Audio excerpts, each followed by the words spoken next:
Merhaba arkadaşlar, örgü kanalıma hoş geldiniz. Tığ işi güzel model bir elbise yaptım.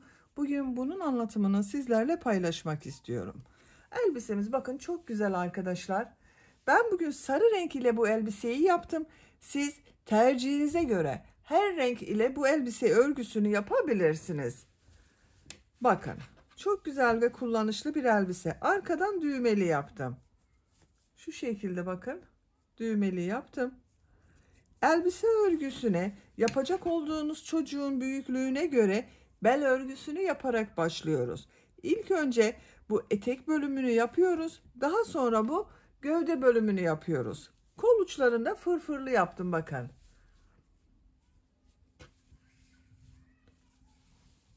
Bu şekilde oldu arkadaşlar. Bu elbise örgüsünde iplik olarak sarı renk iplik kullandım dedim. Bakın bu şekilde bir iplik kullandım. 100 gram iplik üzerinde 320 metre olan bir iplik arkadaşlar bu. Bu iplikten 1,5 adet ipliğe ihtiyacınız var. Beyaz renk iplik olarak da çok az beyaz renk ipliğe ihtiyacımız var. Sadece kol ucunda ve bakın bu model ucunda kullandım. Tığ olarak 5 numara 3 milimetre tığ kullandım. Elinizin sıklığına göre siz daha büyük numaralı tığ tercih edebilirsiniz veya daha küçük numaralı tığ tercih edebilirsiniz. Siz daha küçük numaralı tığ kullanırsanız yaptığınız örgü daha küçük olacaktır arkadaşlar. Eliniz de sıkıysa benimle aynı sayıda yapsanız bile yaptığınız örgü daha küçük ölçüde olacaktır. Bir tane de düğmeye ihtiyacımız var bakın buraya dikmek için. Ben bugün bu elbise anlatımını 1 yaş çocuk için yapıyorum arkadaşlar. Ama siz tercihinize göre bu başlama örgüsünü daha fazla yaparsanız daha büyük çocuklarınız için olacaktır. Bu bel örgüsünü daha az yaparsanız da yeni doğan bebek için yapabilirsiniz. İplik tığı hazırlayalım. Hep birlikte bu kolay ve güzel elbisenin örgüsüne başlayalım. Örgü kanalıma abone değilseniz abone olmayı unutmayın lütfen. Örgü kanalıma abone olmak ücretsiz. Örgü kanalıma ücretsiz abone olup orada bulunan zil şeklini dokunarak açık yaparsanız kanalıma video yüklediğim zaman ilk önce size bildirim gelir. Örgülerimden herkesten önce sizin haberiniz olur. İzlediğiniz videolarıma beğeni ve yorumlarınızı yaparsanız çok sevinirim arkadaşlar. Hepinize kolay gelsin. İyi çalışmalar. Örgüye ilk önce bel örgüsünü yaparak başlıyoruz. Zincir yapmak için bak ilk ilmeği ben bu şekilde yapıyorum. Size nasıl kolay geliyorsa ilk ilmeği öyle yapabilirsiniz. Zincirleri yapmaya başlıyorum. 14 zincir yapıyorum. 1 2 3 4 5 6 7 8 9 10 11 12 13 14 zinciri yaptım. Siz bu bel genişliğine ne kadar istiyorsanız bu zincir sayısını daha az da yapabilirsiniz arkadaşlar. 10 zincir de yapabilirsiniz, 12 zincir de yapabilirsiniz, 15-16 zincir de yapabilirsiniz. Ben bunu yeterli görüyorum. Tığ üzerine iplik alıyorum. 3 ilmek atlıyorum, trabzan sırası yapıyoruz. 1 2 3 4. ilmek içine ilk trabzanı yapıyorum.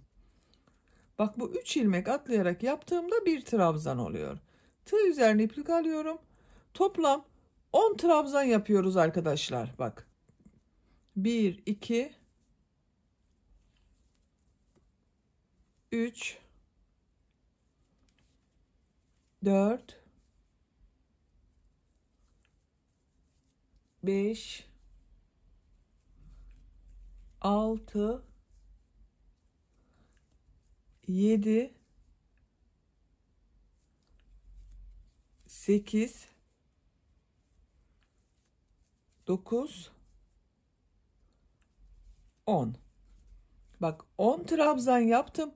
Bu ilk başta 3 ilmek atlayarak yaptığımla birlikte 11 trabzan var. Bak 1 2 3 4 5 6 7 8 9 10 11. Siz bunu 12 trabzan 13 trabzan yapabilirsiniz, 10 trabzan yapabilirsiniz. Bu bel örgüsünün genişliği olacak. Bak şu şekilde. Santimetre olarak da ölçelim isterseniz.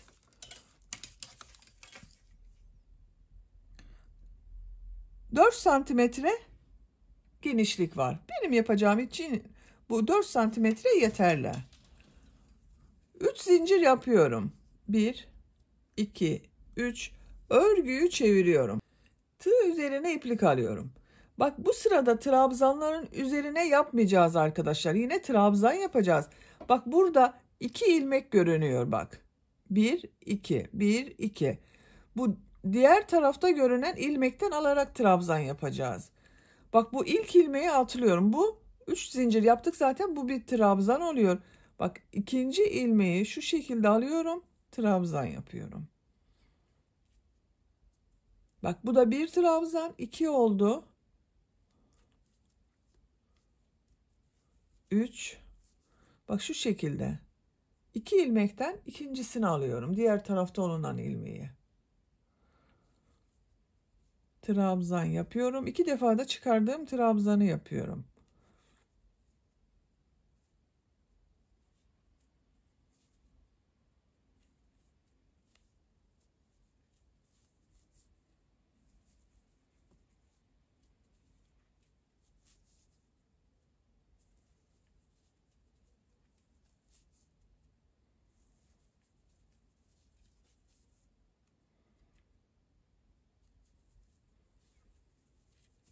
Bak son trabzana geldim. Tığ üzerine iplik alıyorum. Bunu şu şekilde zincirin üzerine trabzan yapıyorum. Kaç trabzan olduğunu sayalım bak. 2, 4, 6, 8, 10, 11. Yine 11 trabzan var. 3. sıradayım. 3 zincir yapıyorum. Örgüyü çeviriyorum. Tığ üzerine iplik alıyorum. Bak yine bu ilk ilmeği değil, ikinci olan ilmekten bu dışta görünen ilmeği alıyorum. Trabzan yapıyorum. Çok kolay arkadaşlar bu örgüyü yapmak. Eliniz alıştığı zaman çok çabuk yapacaksınızdır.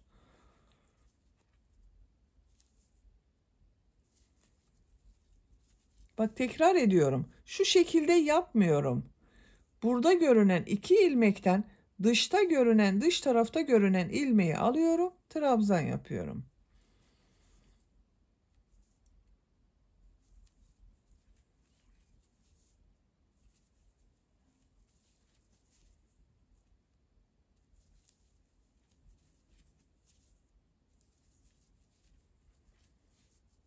Bak son trabzana geldim yine.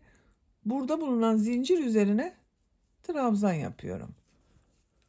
Bakın yine sayalım. 2, 4, 6, 8, 10, 11. Bir sıra üzerinde 11 trabzan var. 4. sıradayım. 3 zincir yapıyorum. Örgüyü çeviriyorum. Bak bu ilk ilmeğe yaparsanız arttırma yaparsınız arkadaşlar. Bu ilk ilmek, bu 3 zincir yaptığımız trabzan oluyor. İkinci ilmekten bak dış tarafta bulunan ilmeği alıyorum. Trabzan yapıyorum. Bak diğer ilmeklerden de aynı şekilde dış tarafta bulunan ilmeklerden alıyorum.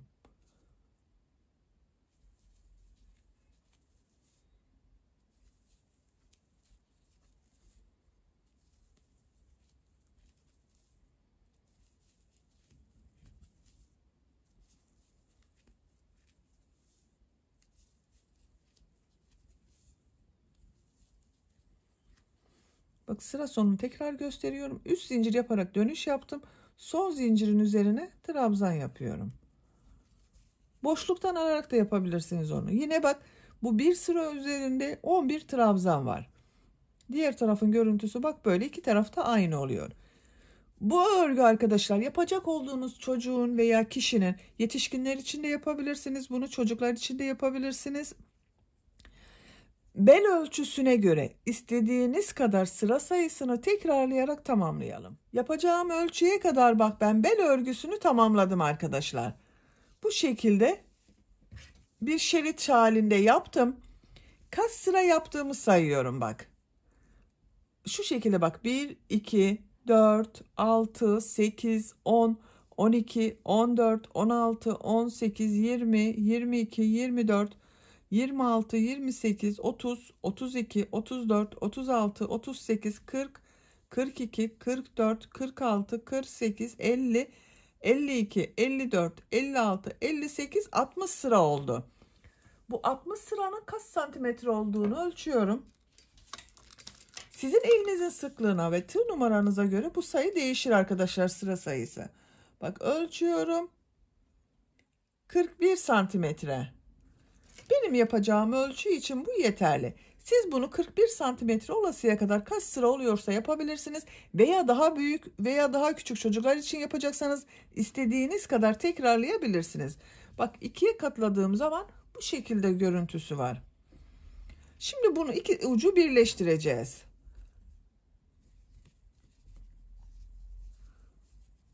Bak şu şekilde tutuyorum. Tığı çıkartıyorum. Karşı taraftan. İki tarafta aynı görüntüde olduğu için fark etmeyecektir arkadaşlar.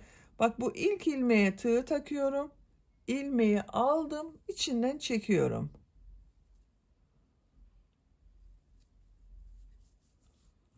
İkinci ilmeğe tığı takıyorum. Karşıdan ikinci ilmeğe tığı takıyorum. İplik alıyorum. Bak çektim. Tığ üzerinde bulunan ilmekten de çekiyorum. İlmek kaydırma yapıyorum bak. Diğer ilmeğe tığ taktım. Karşıda bulunan ilmeğe tığ taktım. Bak iki tarafı birleştiriyoruz. İplik aldım, çekiyorum.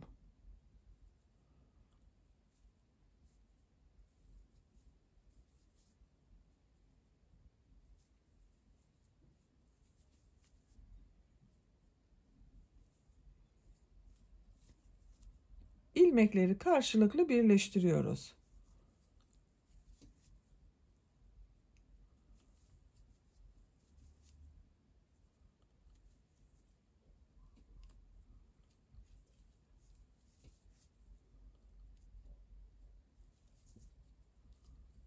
Bak son ilmeği birleştiriyorum.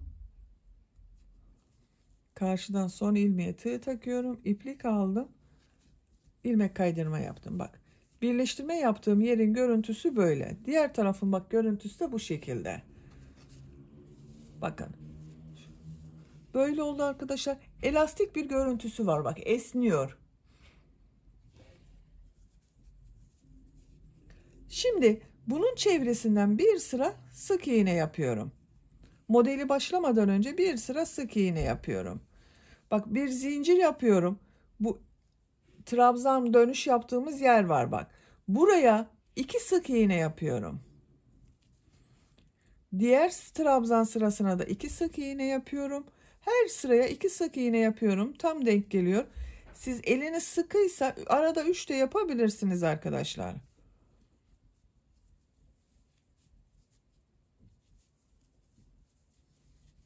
Bak bu şekilde sık iğne yapıyorum. Sık iğne sırası yaparak sıra sonuna kadar devam edelim.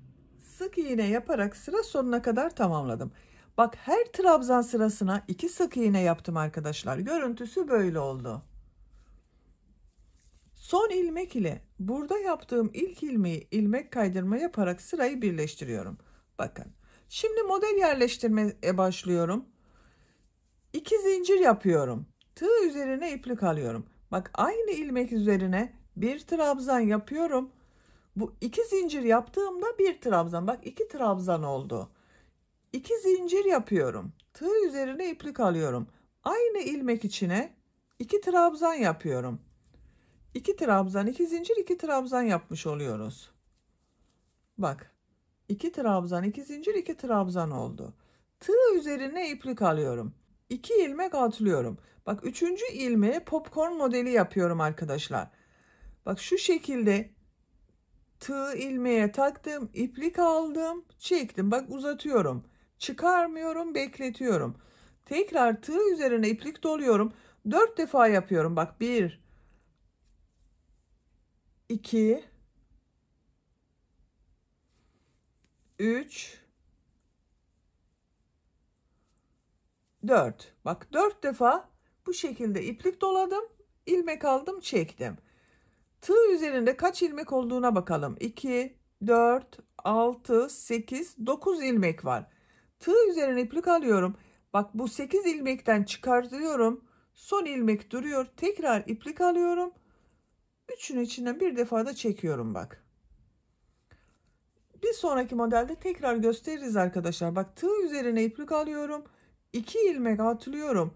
Üçüncü ilmek içine burada yaptığım gibi 2 trabzan, 2 zincir, 2 trabzan yapıyorum. 2 ilmek atlıyorum. 2 trabzan, 2 zincir, 2 trabzan yapıyorum aynı ilmek içine.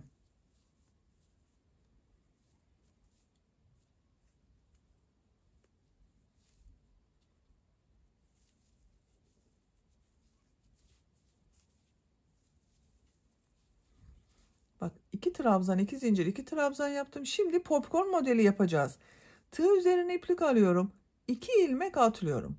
Popcorn modeli için elimi takip ederseniz daha iyi anlaşılır arkadaşlar. Bak 2 ilmek atlıyorum.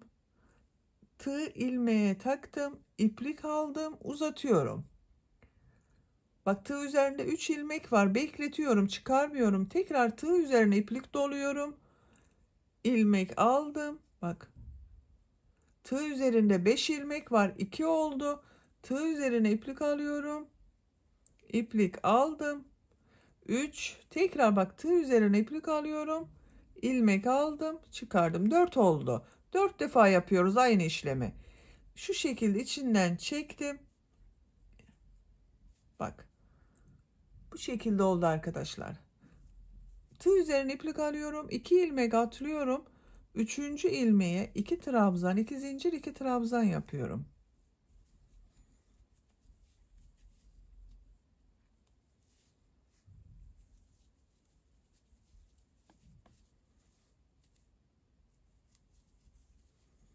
Bak aynı ilmeğe 2 trabzan, 2 zincir, 2 trabzan yaptım. Tığ üzerine iplik alıyorum.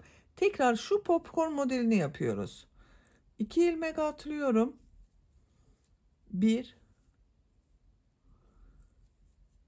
2 3 4. Bak 4 defa aynı işlemi yaptım. İlmek aldım. Hepsini içinden çektim. Bak son ilmekten çıkarmıyorum. Tekrar iplik alıyorum. Onu içinden çıkartıyorum. Tığ üzerine iplik alıyorum. 2 ilmek atlıyorum. 2 trabzan, 2 zincir, 2 trabzan yapıyoruz. Bak modelimiz bu şekilde oluyor. Sıra sonuna kadar devam edelim. Bir model, bir popcorn modeli yaparak bak sıra sonuna kadar tamamladım. Son olarak da bir popcorn modeli yaptım. Sıra başında bak 2 trabzan, 2 zincir, 2 trabzandan oluşan modeli başladım. Sıra sonunda popcorn ile bitirdim. Bunun birbirine devam etmesi gerekiyor arkadaşlar. Eğer iki model yan yana gelirse modeliniz güzel görünmeyecektir. Ayarlama yapabilirsiniz. Benim tam denk geldi. Eksik veya fazla gelmedi sayılar. Eğer sizin tam denk gelmediyse, popcorn modeli eksik geldiyse bu aralarda bak son sıralar aralarda bir ilmek eksik veya bir ilmek fazla yapabilirsiniz aralarda. Ama bak bu şekilde denk gelmesi gerekiyor. Modelden önce bak popcorn modeli. Bu son yaptığım modeli burada yaptığım ilk ilmek ile bak 2 zincir yaparak bir trabzan yaptım. Bununla ilmek kaydırma yaparak sırayı birleştiriyorum. Bu sırada modeller yaptım. Bak bu şekilde oldu arkadaşlar. Bu sırada bu modelleri bak popcorn modellerini aynı yapacağız. 2 trabzan, 2 zincir, 2 trabzan yaptığımız modelleri 3 trabzan, 2 zincir, 3 trabzan yapacağız. İlmek kaydırma yaparak bu 2 zincirli boşluğa geçiyorum. Bak 2 zincirli boşluktayım. 2 zincir yapıyorum. Tığ üzerine iplik alıyorum. 2 trabzan yapıyorum.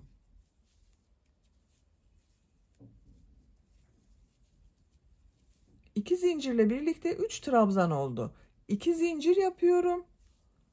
Aynı boşluk içine bak 2 zincir üzerine 3 trabzan yapıyorum.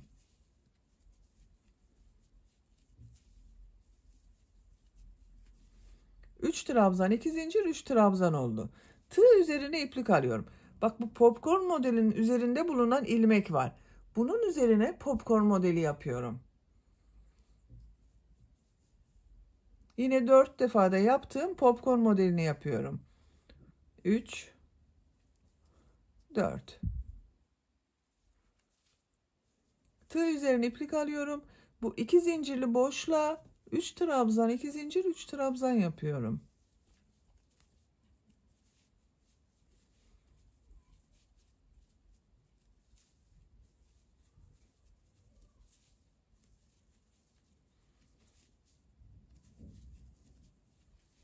Bak 3 trabzan, 2 zincir, 3 trabzan oldu. Tığ üzerine iplik alıyorum. Bak bu popcorn modelin üzerinde bulunan ilmeğe popcorn modeli yapıyorum.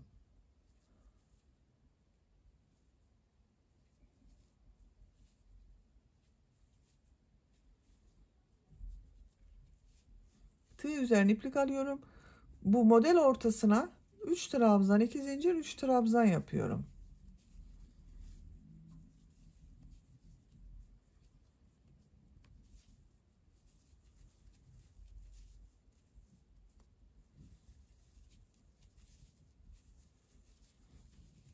Bak bu şekilde oluyor. Sıra sonuna kadar devam edelim. Modelleri yaparak sıra sonuna kadar tamamladım. Son bak yine popcorn modeli yaptım arkadaşlar. Bu ilmek ile burada yaptığım bak 2 zincir yaparak yaptığım bir trabzan var. İlmek kaydırma yaparak sırayı birleştiriyorum. Bu sırada bak bu trabzan yaptığımız modelleri 3 trabzan, 2 zincir, 3 trabzan yaptık. Popcorn modellerin üzerine yine popcorn modeli yaptık. Bak görüntüsü böyle oluyor. Bu sıradan itibaren örgüye 3 trabzan, 2 zincir, 3 trabzan şeklinde devam edeceğiz modelleri. İlmek kaydırma yaparak bu 2 zincirli boşluğa geçiyorum. 2 zincir yapıyorum. 2 trabzan yapıyorum. Bak 3 trabzan oldu. 2 zincir yapıyorum. 3 trabzan yapıyorum.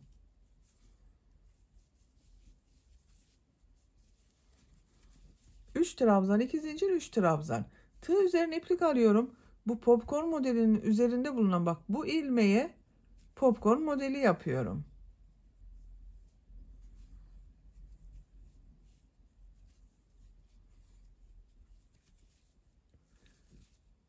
Model üzerine 3 trabzan, 2 zincir, 3 trabzan yapıyorum.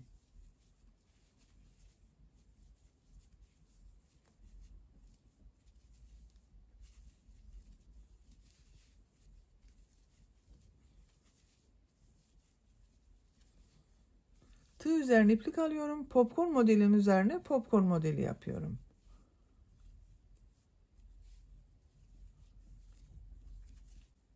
Bak. 3 trabzan, 2 zincir, 3 trabzan yapıyoruz. Popcorn modellerin üzerine popcorn modeli yapıyoruz.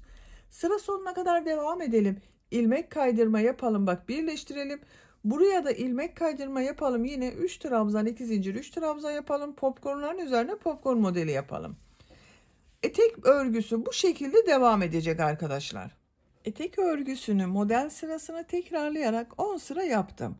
1, 2, 3, 4, 5, 6, 7, 8, 9, 10. Burada bitirmiyorum arkadaşlar. Bu sıradan itibaren bir sıra beyaz renk ile bir sırada sarı renkli iplik ile modelleri yapmaya devam ediyorum. Bakın sıra sonunda ilmek kaydırma yaparak sırayı birleştirdim, ipliği kestim. Beyaz renkli iplik ile şöyle bağlıyorum.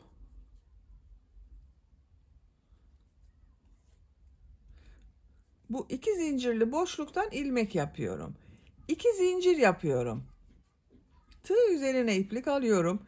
2 trabzan yapıyorum. Burada yaptığımız modelin aynısı oluyor. 2 zincir yapıyorum. 3 trabzan yapıyorum.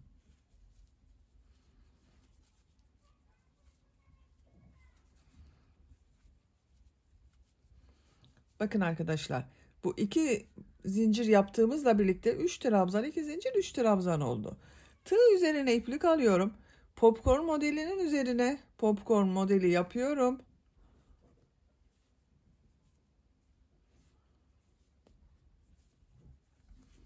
Tığ üzerine iplik alıyorum. Diğer model ortasına 3 trabzan, 2 zincir, 3 trabzan yapıyorum. Renk değiştirmeyi göstermek için buradan itibaren ben anlatıyorum arkadaşlar. Buranın aynısı oluyor.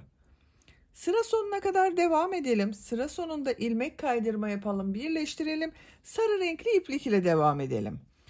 Bir sıra sarı, bir sıra beyaz renkli yapacağız. 3-4 sıra bu şekilde devam edelim. Etek örgüsünü buradan itibaren 2 sıra beyaz, 2 sırada sarı renk iplik ile yaptım bakın. Son sırayı yapıyorum. Beyaz renkli iplik ile. Bakın sıra sonunda ilmek kaydırma yaparak birleştirdim, ipliği kestim arkadaşlar. Buradan başlıyorum. Beyaz renkli iplik ile ilmek yapıyorum. 2 zincir yapıyorum.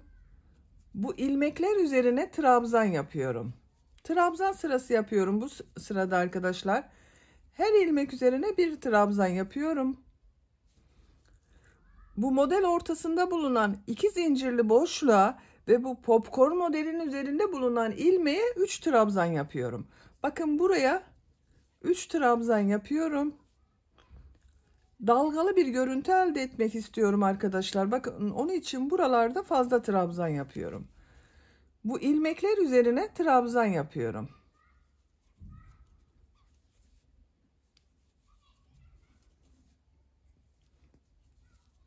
Bakın bunlara birer trabzan yaptım. Bu popcorn modelinin üzerinde bulunan ilmeğe 3 trabzan yapıyorum.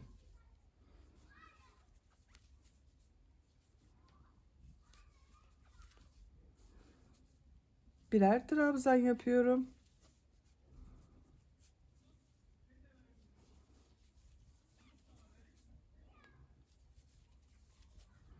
Bu 2 zincirli boşluğa 3 trabzan yapıyorum.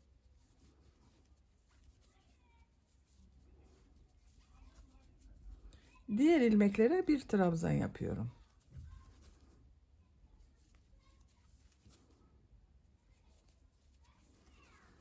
Bakın buraya da 3 trabzan yapıyorum.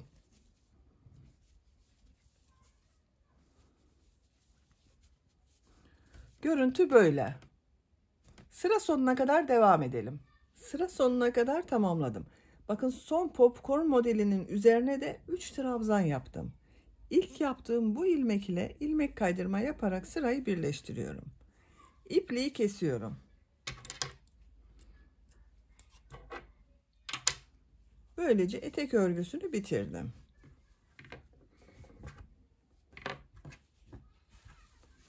Etek bölümünü bitirdim. Şimdi elbisenin üst bölümünü yapacağız. Bu arka ortadan başlıyorum. Bakın. Şu ilmekten sarı renk iplik ile ilmek yapıyorum.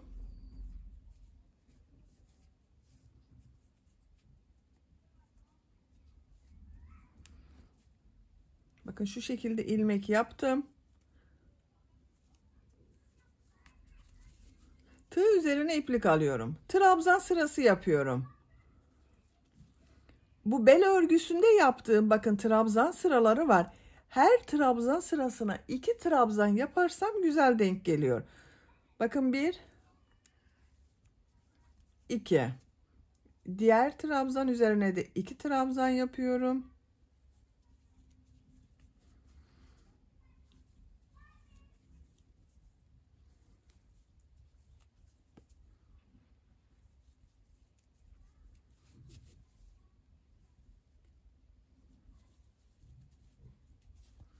Şu şekilde trabzanlar yapıyorum. Sıra sonuna kadar devam edelim. Sıra sonuna kadar tamamladım. Bakın şu şekilde oldu arkadaşlar. Bel örgüsünün üzerinden trabzanlar yaptım.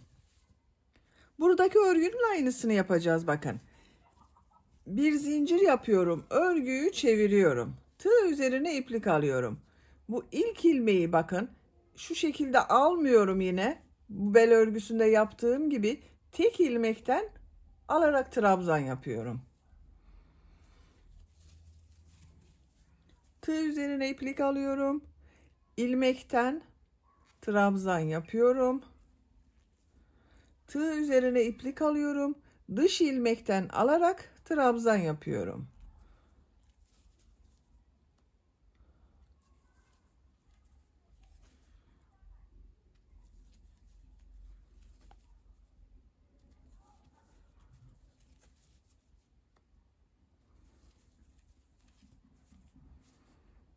Sıra sonuna kadar devam edelim. Sıra sonuna kadar ilmeklerden alarak trabzan yaptım. İkinci sırayı tamamladım arkadaşlar. Benim yapacağım ölçü için buradan itibaren kol ayrımlarını yapmak istiyorum ben. Siz daha büyük çocuk için yapıyorsanız 1-2 sıra daha bu trabzan sırası devam edebilirsiniz bu şekilde. Kol ayrımı yapmak için ben işaretleri hazırladım. Bakın, bu bir sıra üzerinde benim 120 trabzan var arkadaşlar. Buraya bakın 60 sıra trabzan yaptım. Burada da 120 trabzan var. Şu şekilde katlıyorum. Bakın, birleştirme yaptığımız burayı şöyle tutuyorum. Burası ön orta oluyor. Bunu da tekrar şu şekilde katlıyorum. Bakın, buralara işaret takıyorum. Ben 120 trabzan olduğu için sayarak yaptım. 120'nin yarısını ön bölüm, yarısını arka bölüm için ayırdım. Ön bölüme 60 trabzan ayarladım arkadaşlar. Bakın, arka bölümü saydım ilk önce. 30 trabzan saydım. Boşluğa ilmek taktım. Bakın, bu şekilde işaret iğnesi taktım. Buradan da 30 trabzan saydım. Buraya da bakın bu şekilde iplik ile işaret yaptım. Ön bölümde de 60 trabzan kaldı. Şimdi örgüye başlıyorum. Sizin de kaç trabzan kaldıysa o şekilde bu ayrımları yapabilirsiniz. Bakın, sıra sonundayım. Bir zincir yapıyorum. Örgüyü çeviriyorum. Burayı boş bırakıyoruz arkadaşlar. İlmek kaydırmayla birleştirmiyorum. Bu ilk ilmek üzerine ilmekten alarak trabzan yapıyorum. Diğer ilmeklere trabzan yaparak devam ediyorum.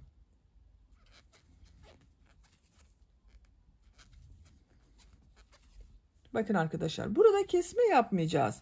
Bu kol bölümü. Bakın, bu işaret yaptığımız yerler kol bölümü olacak.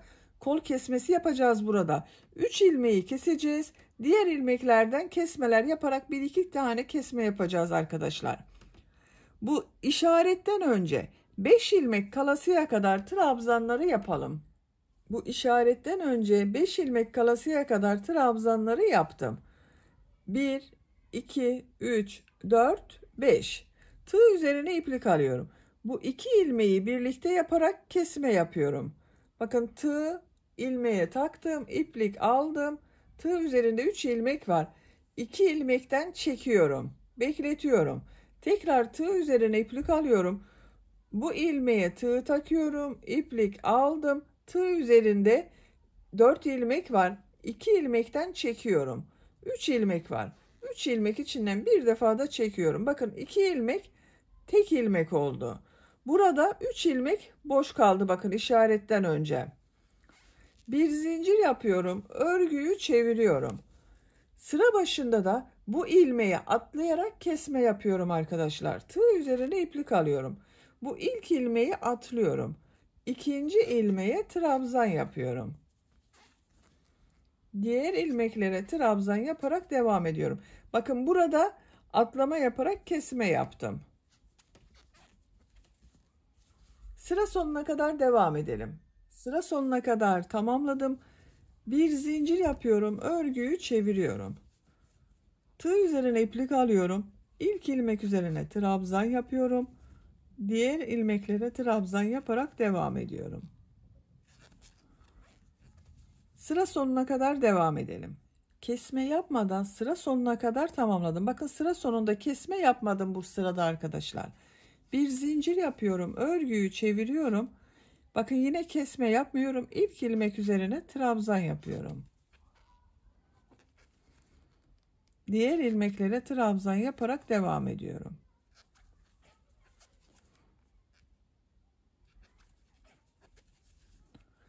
Sıra sonuna kadar devam edelim. Bir zincir yapıp geriye dönelim. Bu kol kesimi yaptığımız yerden sonra 6 sıra yapacağız. Sonra yaka kesimi yapacağız arkadaşlar. 6 sıra trabzan olarak tamamlayalım. Kol kesimi yaptığım buradan itibaren 6 sıra trabzan yaptım arkadaşlar. 1, 2, 3, 4, 5, 6. İpliği burada kestim. Şimdi omuz bölümünü yapacağız. Omuz bölümünü buraya yapacağız arkadaşlar. İlmek kaydırma yaparak da yapabiliriz. Ama o zaman bazı arkadaşlar şaşırıyor. Onun için ben ipliği kestim. Buradan sayıyorum. Bakın, sıra sonundan sayıyorum. Kol tarafından itibaren sayıyorum. 1, 2, 3, 4, 5, 6, 7, 8, 9, 10, 11, 12. 12.'ye iplik bağlıyorum. Omuz örgüsünü 12 trabzan olarak yapacağız.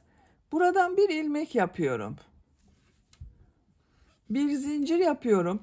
Aynı ilmek içine trabzan yapıyorum. Bakın ilk trabzanı yaptım.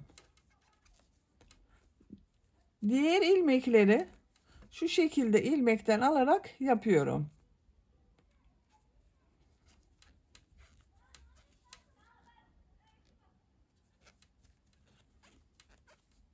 Sıra sonuna kadar devam edelim. Sıra sonuna kadar 12 trabzanı yaptım.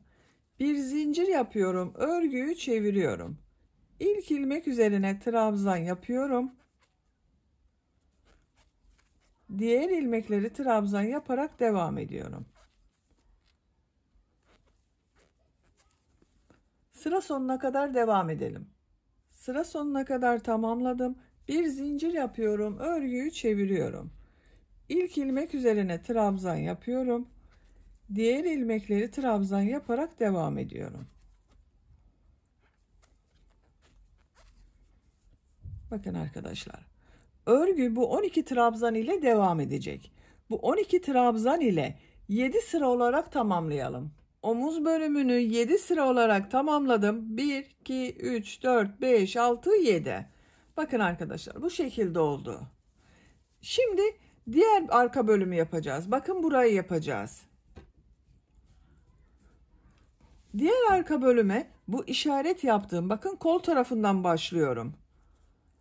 Bu işaret yaptığım yerden sayıyorum. Bakın 1, 2, 3 ilmek atlıyorum. 4. ilmekten iplik bağlıyorum.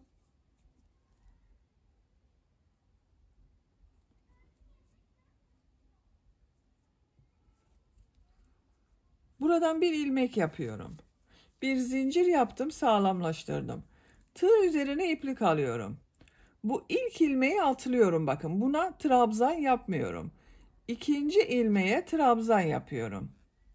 Burada bir kesme yaptım arkadaşlar. Diğer ilmeklere trabzan yaparak devam ediyorum. Bu sıra sonuna kadar devam edelim. Sıra sonuna kadar tamamladım. Bir zincir yapıyorum, örgüyü çeviriyorum. Bakın buradan kesme yapmıyoruz arkadaşlar. Sadece kol tarafından yapıyorum. Tığ üzerine iplik alıyorum. Kesme yapmadan bu ilk ilmek üzerine trabzan yapıyorum.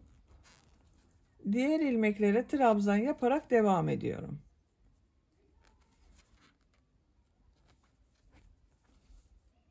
Sıra sonunda 2 ilmek kalasıya kadar devam edelim. Sıra sonuna kadar tamamladım. Sıra sonunda bakın 2 ilmek var. Bu 2 ilmeği birlikte yaparak kesme yapıyorum.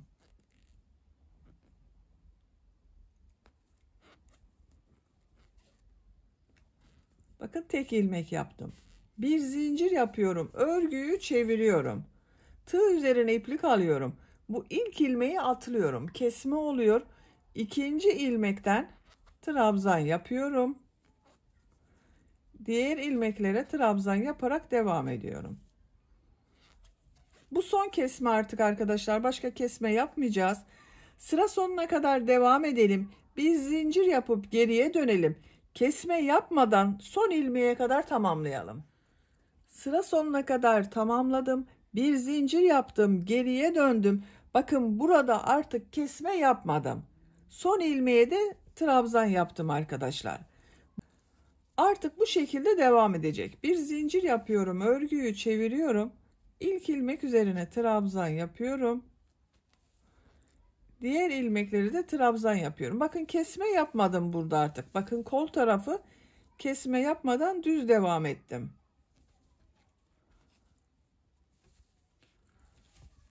Trabzan ile örgüye devam edelim. Yaka kesimi yapacağımız yere kadar. Kol kesimi yaptığım buradan sonra 6 sıra olarak yaptım. 1, 2, 3, 4, 5, 6. Şimdi burada yaptığım gibi omuz bölümünü yapacağız. Bir zincir yapıyorum, örgüyü çeviriyorum.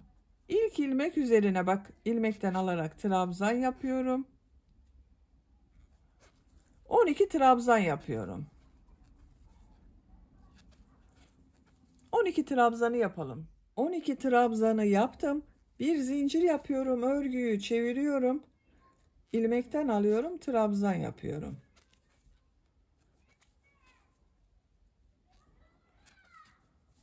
Bakın arkadaşlar. Diğer arka bölümü 7 sıra yaptım. Burayı da 7 sıra olarak tamamlayalım. 12 ilmek ile 7 sıra tamamladım arkadaşlar. 1, 2, 3, 4, 5, 6, 7. Arka bölümün örgüsünü böylece bitirdim. Bakın. Yaka görüntüsü böyle oldu. Arka yakanın. Şimdi ön bölümü yapacağız. Ön bölümü yapmak için buradan sayıyorum. Bakın. Beyaz renk ile işaret yaptığım buradan 1, 2, 3 ilmek atlıyorum. 4. ilmekten iplik bağlıyorum.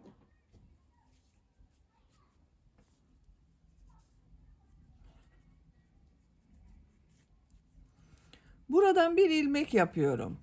Bir zincir yapıyorum. Bu ilmek bağladığım ilmeği atlıyorum. Bakın bunun üzerine trabzan yapmıyorum. İkinci trabzanı ilmekten alarak trabzan yapıyorum. Diğer ilmekleri de trabzan yaparak devam ediyorum. Bu ilk ilmeği yapmayarak burada bir kesme yaptım.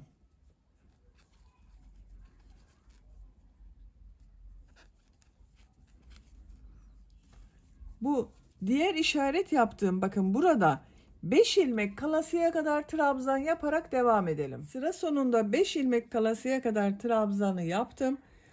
Sıra sonunda bir kesme yapıyorum. İlmekten bakın ilmek aldım, çıkardım, bekletiyorum. Tekrar tığ üzerine iplik alıyorum. Son ilmekten şu şekilde alabiliriz. Trabzan yapıyor gibi çıkardım. Bakın tığ üzerinde 3 ilmek var. 3'ün içinden bir defa da çekiyorum. 2 ilmeği tek ilmek yaptık burada. Burada bakın işaretten sonra 1, 2, 3 ilmek kaldı. Bir zincir yapıyorum. Örgüyü çeviriyorum. Bu ilk ilmeği atlıyorum. Bak kesme yapmak için bu ilk ilmeği atlıyorum. İkinci ilmeğe trabzan yapıyorum. Sıra başında kesmeyi bir ilmek atlayarak yapıyoruz. Diğer ilmeklere trabzan yaparak devam ediyorum. Sıra sonunda 2 ilmek kalasıya kadar devam edelim. Sıra sonuna kadar tamamladım. Sıra sonunda 2 ilmek var arkadaşlar. Tığ üzerine iplik alıyorum. 2 ilmeği birlikte trabzan yapıyorum bakın.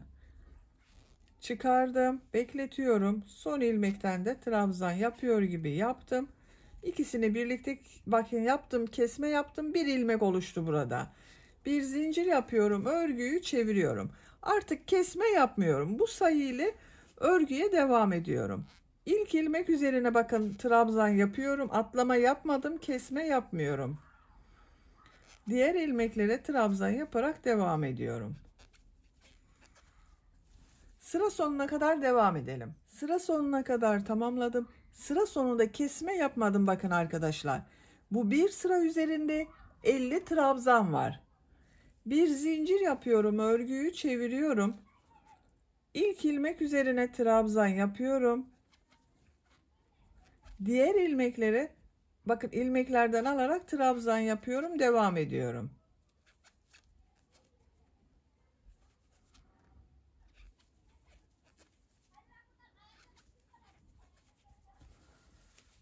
Bu şekilde ön bölümün örgüsünü arka bölümde bakın 6 sıra yaptım, bu kesme yaptık yerden sonra 6 sıra olarak tamamlayalım arkadaşlar. Ön bölümü örgüsünü 6 sıra olarak tamamladım arkadaşlar. Bakın bu kol kesimi yaptığım yerden sonra 1, 2, 3, 4, 5, 6. Bu sıradan itibaren yaka kesmeye başlıyorum. Bakın bu iki taraftan 12 ilmek ile omuz yapacağız. Orta bölümü boş bırakacağız. Bir zincir yapıyorum. Örgüyü çeviriyorum. Tığ üzerine iplik alıyorum. İlk ilmek bak dış ilmekten alarak trabzan yapıyorum. 12 trabzan yapıyorum. 1 2 3 11 12 12 trabzan yaptım. Diğer taraftan da 12 trabzan yapacağız. Burayı boş bırakacağız arkadaşlar. Bir zincir yapıyorum. Örgüyü çeviriyorum.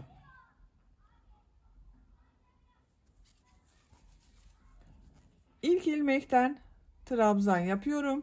12 trabzan yapıyorum yine.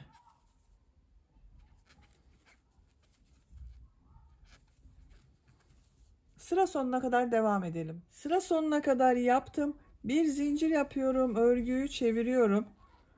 Aynı şekilde trabzan yaparak devam ediyorum. Bakın arkadaşlar. Bu arka bölümde burayı 7 sıra yaptım. Ön bölümde de 7 sıra yapacağız. 7 sıra trabzan olarak devam edelim. Bu 12 ilmek ile. Yaka örgüsünü 7 sıra yaptım arkadaşlar. 1, 2, 3, 4, 5, 6, 7. Arka bölümü de 7 sıra yaptım. Ön bölümü de 7 sıra yaptım. Şimdi bu ön bölüm ile arka bölümü birleştireceğiz. Bakın örgüyü ters tarafını çeviriyorum.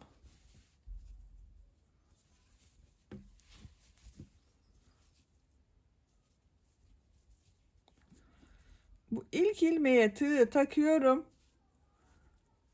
Arka bölüm bakın şu şekilde düzgün yapıyorum arkadaşlar. Arka bölümün bu ilk ilmeğe tığ takıyorum. İplik aldım, çektim. İkisini birlikte çekiyorum. İkinci ilmeğe tığ takıyorum. Arka bölümden ikinci ilmeğe tığ takıyorum. İplik aldım. Bak tığ üzerinde 2 ilmek var. İkisinin içinden bir defa da çekiyorum. İlmeklerin karşılıklı gelmesine dikkat ediyorum.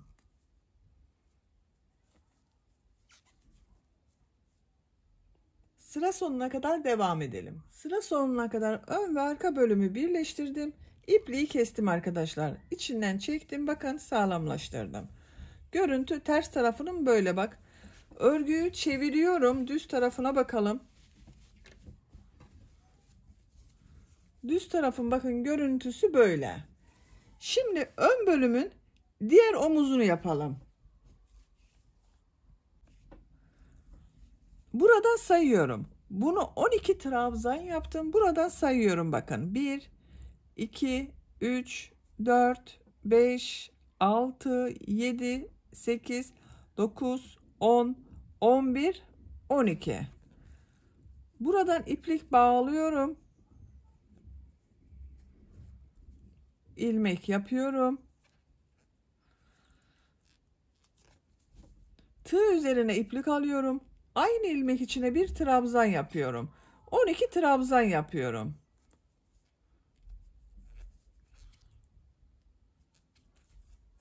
Tığ üzerine iplik alıyorum. İlmeklerden alarak yapıyorum ama bakın. Aynı burada yaptığımız gibi ilmeklerden alarak yapıyorum. İplik ucunu içeride tutuyorum.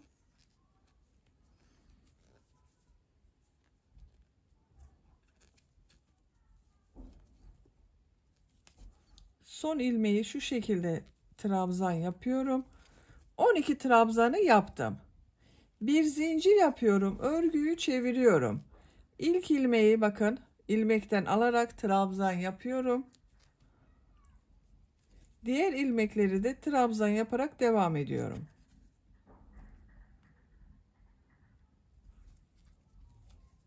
Sıra sonuna kadar devam edelim. Sıra sonuna kadar tamamladım. Bir zincir yapıyorum. Örgüyü çeviriyorum. İlmekten alarak trabzan yapıyorum.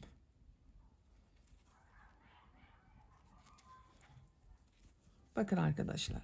Sıra sonuna kadar devam edelim. Bir zincir yapıp geriye dönelim. 7 sıra trabzan olarak yapalım burayı. Yaka örgüsünü 7 sıra olarak tamamladım. 1, 2, 3, 4, 5, 6, 7. Şimdi bunu arka bölümüyle birleştireceğiz arkadaşlar. Örgünün ters tarafını çeviriyorum yine bakın.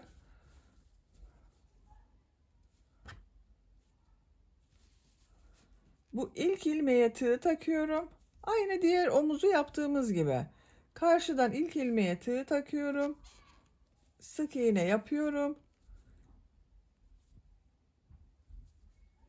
İlmek atlamamaya dikkat edelim. Sıra sonuna kadar devam edelim. Sıra sonuna kadar birleştirdim. Örgünün düz tarafının görüntüsü böyle oldu. Bakın iki taraf aynı oldu. Çok güzel oldu arkadaşlar. Şimdi bu yaka çevresinde bir sıra sık iğne yapıyorum. Beyaz renkli iplik ile bakın. Bu iplik ile yapıyorum. Bu arka bölümden başlıyorum. Bakın. Buraya düğme için bir düğme iliği yapmak istiyorum arkadaşlar. İlmek yaptım. Bir zincir yaptım. Sağlamlaştırdım. Düğme iliği için 5 veya 6 zincir yapabilirsiniz. Bakın. 1, 2, 3, 4, 5. Ben bir zincir daha yapıyorum. 6 zincir yapıyorum. Düğme iliği için 6 zincir yaptım. Sık iğne yapıyorum. Diğer ilmekleri de sık iğne yaparak devam ediyorum. Her ilmek üzerine bir sık iğne yapıyorum. Bu yakanın çevresinde bakın. Arka bölüm ve önler de olmak üzere buraya kadar tamamlayalım sık iğne yaparak. Yaka çevresinde sık iğneler yaparak sıra sonuna kadar tamamladım. Bakın son ilmeğe de sık iğne yaptım arkadaşlar. Buraya bir sık iğne daha yapıyorum. Düğme dikeceğiz buraya. İpliği kesiyorum. Düğme dikecek kadar iplik bırakıyorum bakın burada. Bakın. Yakanın çevresi sık iğne yaptık. Görüntü böyle oldu. Şimdi kol çevresine de fırfır bölümlerini yapalım. Fırfır bölümlerini beyaz renk ile yapacağız. Burasıyla uyumlu olsun diye. Ama ilk önce daha düzgün olması için çevresinden bir sıra sarı renk ile sık iğne yapıyorum. Herhangi bir ilmekten başlayabilirsiniz.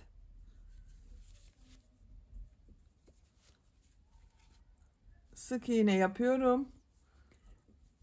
Her ilmeğe bakın, gördüğüm ilmeklere birer defa sık iğne yapıyorum. Bu trabzan sırası yaptım. Her sıraya 2 sık iğne gelecek şekilde yaparsanız daha düzgün olur. Bakın buraya bir yapıyorum. Diğerinde yapıyorum.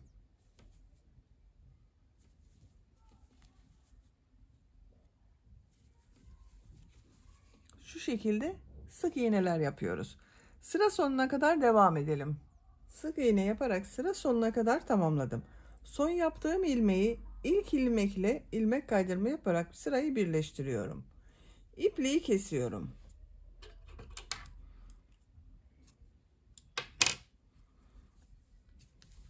Bakın arkadaşlar, kol çevresi daha düzgün oldu. Şimdi bu yaptığımız sık iğneler üzerine fırfır yapacağız. Bakın diğer kol örgüsünü ben sık iğne yaptım. Üzerine de fırfırlar yaptım beyaz renk iplik ile. Görüntü böyle oldu bakın. Şimdi aynı fırfırı diğer kolda yapacağız. Bu ilmekten iplik bağlıyorum. Buradan bir ilmek yapıyorum. 3 zincir yapıyorum. Bu 3 zincir bir trabzan oluyor. Tığ üzerine 2 defa iplik doluyorum. Aynı ilmeğe üçlü trabzan yapıyorum. 3 defa da çıkarıyorum bakın. 1 2 3. 2 defa iplik doluyorum. İkinci ilmek içine 3 üçlü trabzan yapıyorum. 1 2 3 defa da çıkarıyorum bakın. Tekrar 2 defa iplik doluyorum. Trabzan yapıyorum. Tekrar 2 defa iplik doluyorum. Üçlü trabzan yapıyorum. Bakın aynı ilmek içine 3 üçlü trabzan oldu. Tığ üzerine iplik alıyorum. Diğer ilmek içine 2 üçlü trabzan yapıyorum.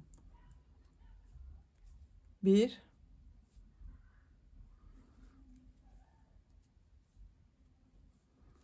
2. Bakın buna 2 üçlü trabzan yaptım. 2 defa iplik doluyorum. Diğer ilmek içine 3 üçlü trabzan yapıyorum.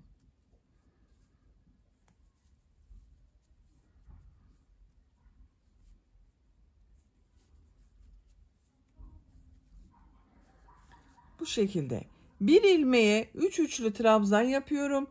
Diğer ilmeğe 2 üçlü trabzan yapıyorum. Pile sıklığı bakın bu şekilde oluyor arkadaşlar. Siz isterseniz her ilmek içine 3 defa üçlü trabzan yapabilirsiniz. Ben bir ilmeğe 2 üçlü trabzan yapıyorum. Bir ilmeğe 3 üçlü trabzan yapıyorum. Sıra sonuna kadar devam edelim. Sıra sonuna kadar tamamladım. Son ilmek ile ilk yaptığım ilmeği ilmek kaydırma yaparak birleştiriyorum. Bakın. Görüntü böyle oldu. İpliği kesiyorum.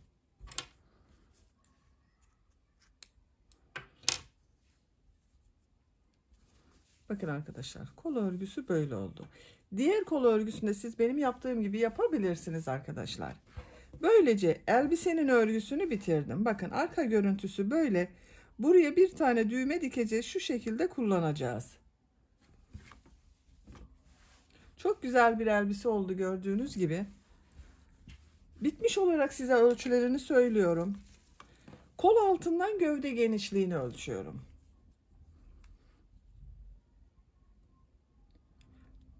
23 santimetre. Yüksekliğini ölçüyorum. Kol altından yükseklik 26 santimetre. Omuzdan itibaren tam yüksekliğini ölçüyorum.